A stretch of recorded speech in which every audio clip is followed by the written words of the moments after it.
Hi everyone, and welcome to Therapy Unfiltered. I'm Joe Valder, clinical counselor here, counseling services at Johnson & Wales University. On this show, we take the mystery out of mental health and help you understand what it's really like to sit on the couch. It's time to take a deep breath and dive in. Hello and welcome everyone. Once again, my name is Joe Valder, LMHC, clinical counselor over here in Johnson & Wales Counseling Services. And today is once again, as most days are, a very exciting day. Because for some of you longtime listeners of Therapy Unfiltered may recall, on our very first episode, we had the Director of Counseling Services on. And I'm happy to say once again, we have Stephanie with us today. So welcome, Stephanie. Thanks, Joe. Thanks for having me again. I'm excited to be back. Oh, very happy to have you back. I was just looking, I think we recorded those in September. So it's been oh my goodness. A few months. And, I hope that we've advanced our podcasting skills since then. Yeah, I think so. Just to give you a quick shout out to all of the folks who are listening, I've had multiple people now comment on the podcast and say that they've checked it out and that they're enjoying it. And so I think you're doing a wonderful job. And I think all of our guests so far have been great. And so if you are listening, encourage others to listen. I think we're trying to provide some helpful information. So keep listening. Yeah, well, thanks so much, Stephanie. I want to get as many listeners as possible. That's the goal, of course. So today, before we introduce the topic, as I usually like to do, I want to just get folks comfortable with maybe a little icebreaker question.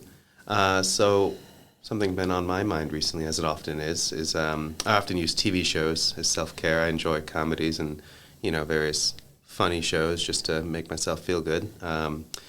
But just in general, what are some TV shows that you've been into recently?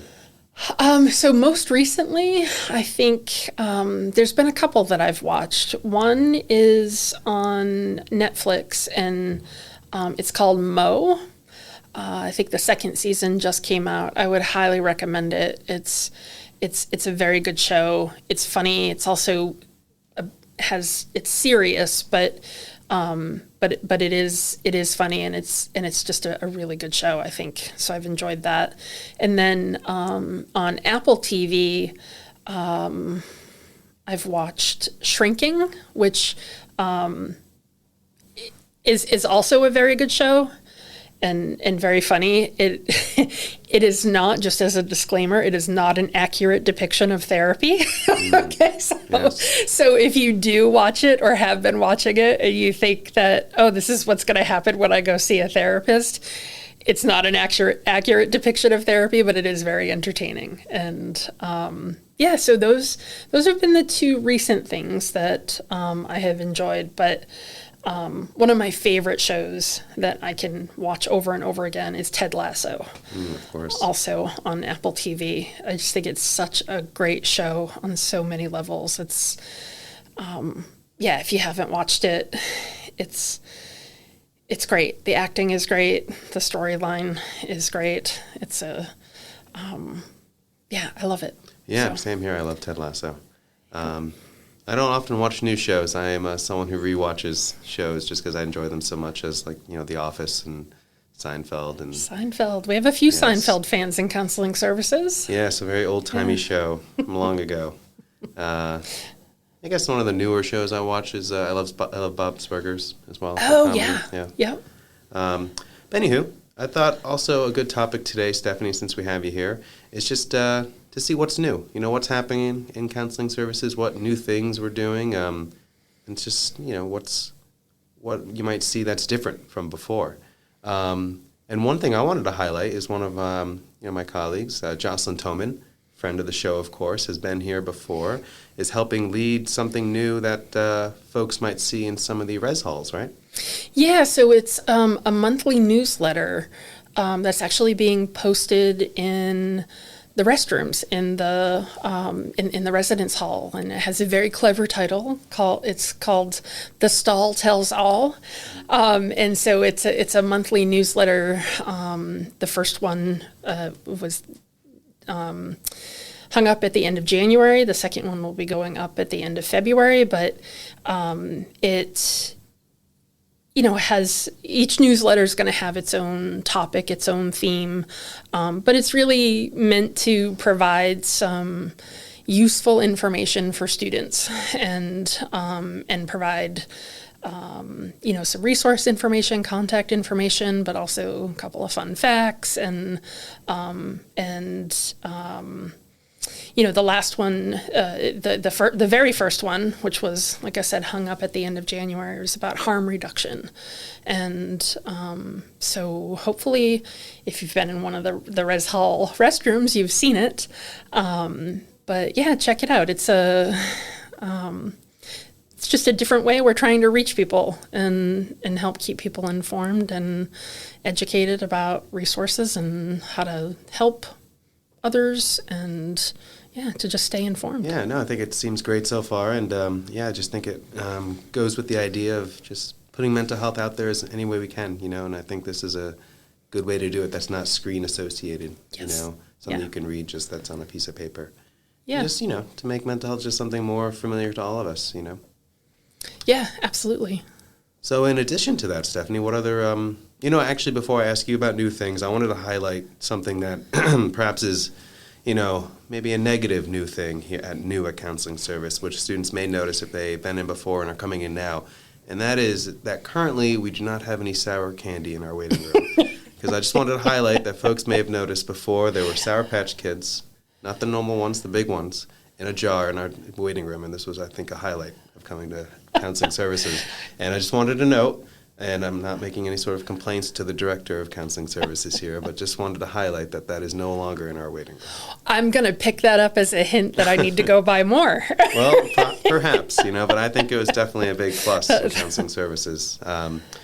But hopefully on something more positive notes, what are the new things can you tell us about, Stephanie?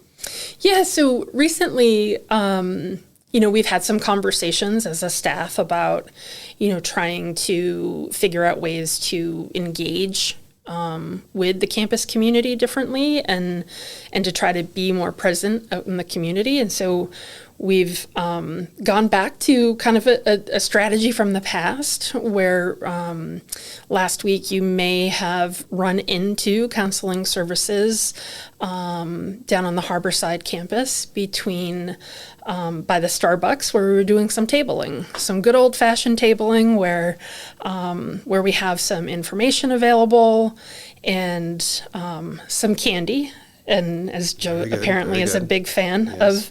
of candy, I don't know that they were Sour Patch Kids, but and some stickers and just it was a good opportunity for students to stop by and ask questions about who we are, what we do, and to take some information from the table. And so that happened last week, and then next week we'll actually be in Snowden Dining Hall one of the afternoons, and I think there was some good feedback, from students. And again, it's a different way for us to try to get out into the community and get some face time with students that may or may not ever come in and use the service, but at least be able to provide them with some information and to answer questions that they might have. Yeah, I think it's great because obviously one of my goals here at the podcast is just to make sure folks have an understanding of what we do at Counseling Services, and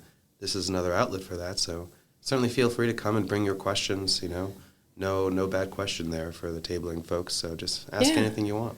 Yeah, we've been trying to engage with not only students, but just our campus community in general in various ways, right? And so I think certainly the podcast that you're doing, Joe, is a new exciting initiative, kind of going back to the concept of doing some tables, some information tables, allows for that face-to-face contact. We've certainly been doing a lot on social media this year, on JWU Link, and on Instagram, and I think each one of these strategies has benefits to it, and the overall goal with all of them is really to just increase our presence and provide more members of our community information about services, information about how to access support when you need it, normalize mental health and kind of reduce stigma. And, mental health is part of overall well-being, right? And, we have this culture of care here at Johnson and Wales, and taking care of one's physical health and mental health, is part of that. And that's, why, we want to get out more, and we want to get more exposure to students and really just kind of normalize asking for support when you need it. Yeah, certainly. And I think that exposure is helpful too, because mental health and counseling services means different things for all different students. As you know, Stephanie, some students come in, see us once, and that's effective in some way, and they don't ever see us again. Right. Or some folks come in and see us multiple times, and then maybe we help them find a community provider, and they see that person long term. Who knows? Right. And I think why it's just a good message, just to be comfortable and just be reflective on what's going on for you. And not to make this a topic for today, but just a quick note of something I've noticed recently with students I've been seeing is that, it's helpful to keep in mind that, when our wellness is decreased, when we're becoming more unwell in terms of mental health, things that aren't hard might become hard. And so I've noticed that students begin to feel overwhelmed at different times, and they're like, my goodness, last semester I did great. I didn't feel overwhelmed at all. What's happening to me now? Why is this so hard to do? Right. Why can't I get my homework done? This shouldn't be happening. When you start to have like those sorts of thoughts, it could be a marker that, something else in your life is, providing some stress or imposing on you, and your overall ability to function is somehow changed. And that could be a moment where we can be helpful, So I say that just to be mindful of what's happening, and it's not always something else, right? Because when that happens, when you're doing poorly in a class, your mind might go elsewhere. You might be like, oh my goodness, I hate this professor, or oh my goodness, like I shouldn't have taken this many classes, but it could be, oh my goodness, I'm experiencing stress from something else that maybe I can have some help with. So just keep that stuff in mind, and just always know that we're on the second floor of Wales Hall and just coming to see us. But apart from that stuff, Stephanie, any other new things that you can tell us about, anything on the horizon? Yeah, there's actually, I don't know how many folks have heard about this, but if you haven't heard about this yet, then I'm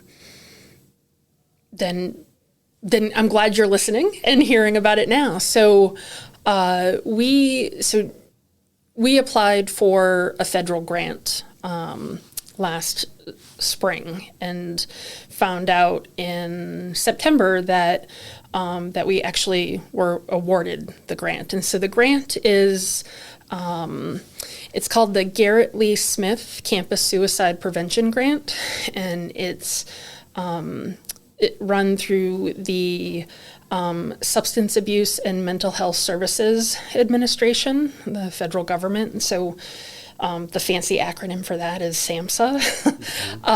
And so we had applied, and as part of the application, we basically had to develop a 3-year plan. And the focus of the grant is really to, it's a campus suicide prevention grant, right? So it's about preventing suicide, but also increasing awareness around mental health and substance abuse issues.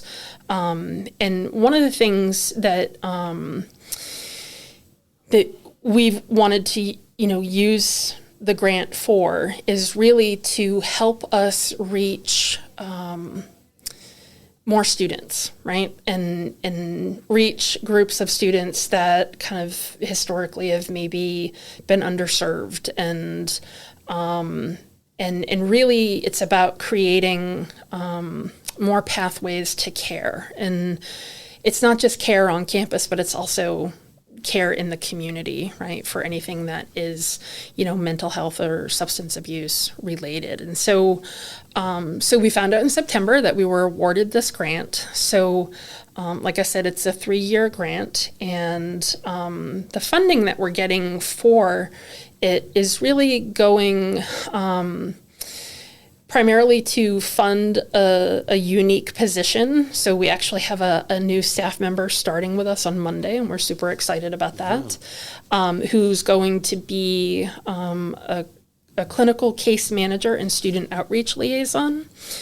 And so the grant is going to fund that position, but then the grant is also going to fund some other initiatives that we will roll out to students over the next 3 years.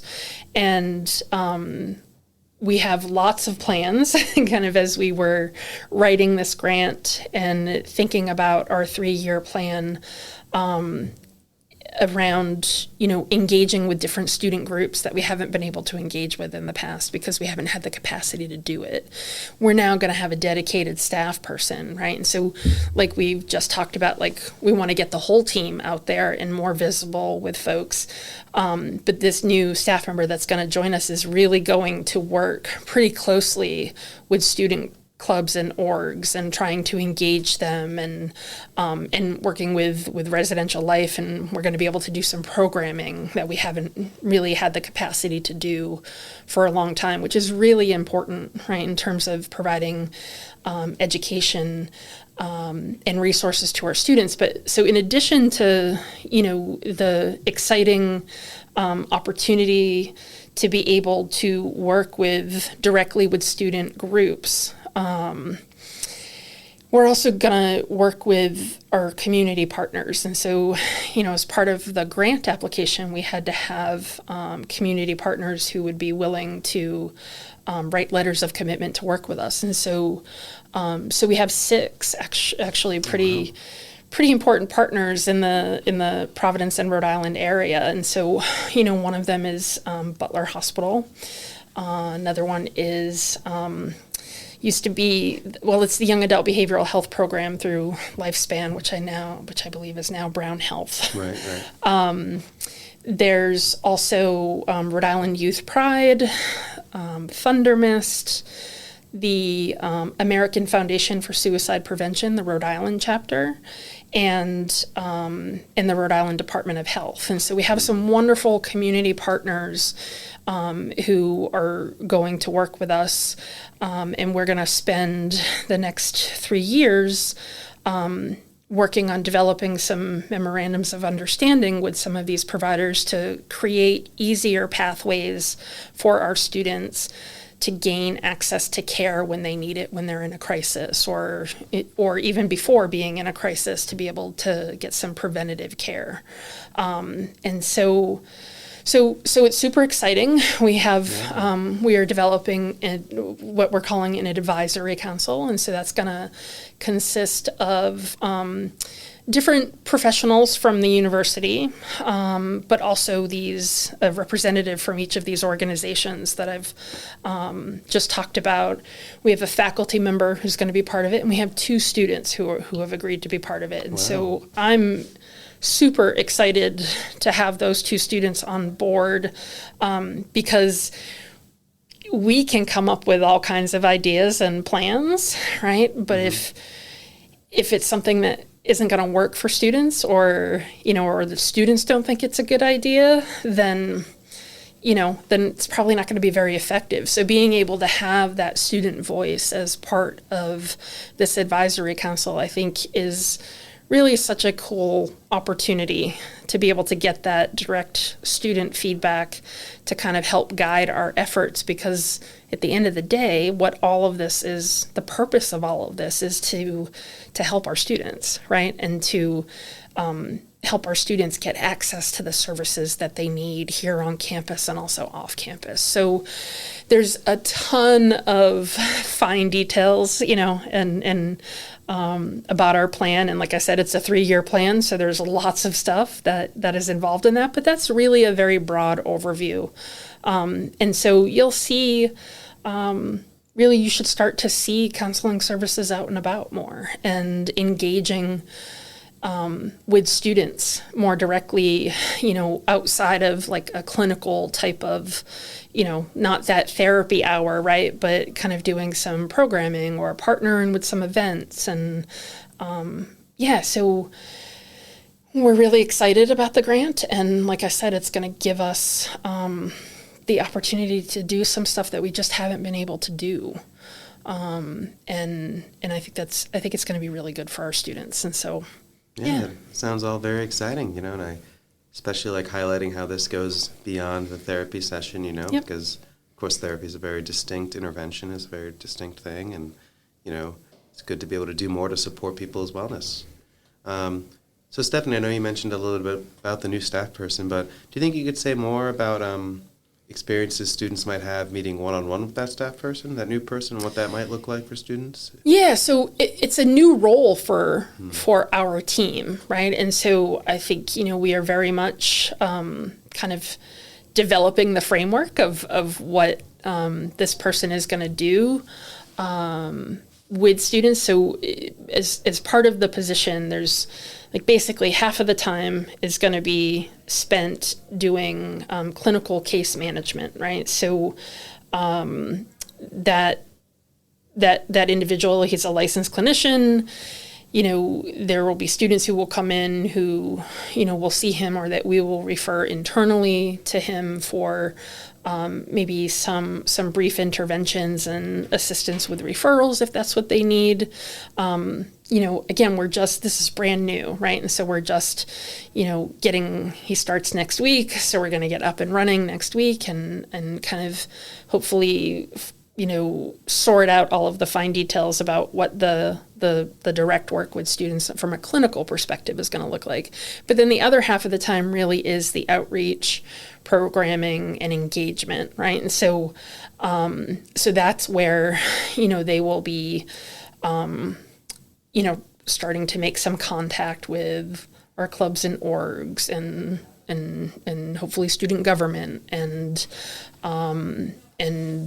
starting to build some relationship with Res Life, and maybe being able to work with some of the RAs to maybe do some in-hall, programming. And he is very excited to come on board. I'm not going to share his name, but I will tell you that he is a Johnson & Wales alum. Goodness. Yeah, so he's very well versed on what it's like to be a student here, which is, I think, again, we couldn't have found a better candidate for the position, because he's been where our students are, right? And he's also, like I said, he's a licensed clinician, and he's done some really good clinical work and has a really vast knowledge of our community providers, and which, again, all of this is really going to benefit our students. And so it'll be exciting to get him here on Monday and to start to kind of build this new role that he's going to fulfill. Yeah, no, it's all very exciting, Stephanie, and thanks so much for sharing that info. Yeah. So just to check in one more time about new things. Can't recall if there's anything else new, because we can only do so many new things, I suppose. But just wanted to make sure. So is there anything I'm missing? Is there any other new exciting endeavors?